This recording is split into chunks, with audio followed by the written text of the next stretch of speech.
Hey there, future graduates. If you're a student in Canada looking to pay your tuition fees through CIBC in 2025, you've come to the right place.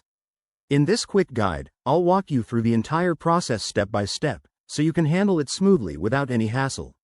Let's dive in. First things first, make sure you have a CIBC bank account set up. If you don't, head over to the CIBC website or app and create one. It's straightforward and secure.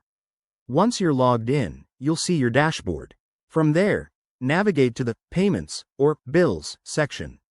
This is where the magic happens. Next, look for the option to Add a Payee. You'll need your university's exact name and account details, which you can find on your tuition invoice or your school's website.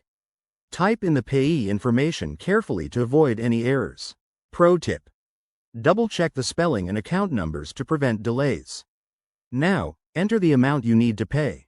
This should match your tuition bill exactly.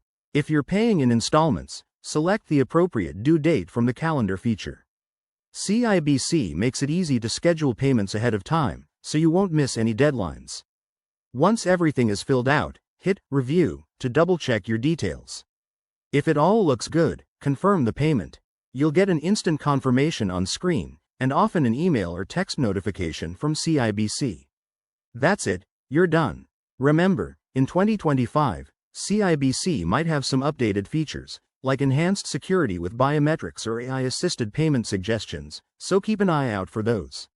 If you run into any issues, CIBC's customer support is top-notch and available 24/7.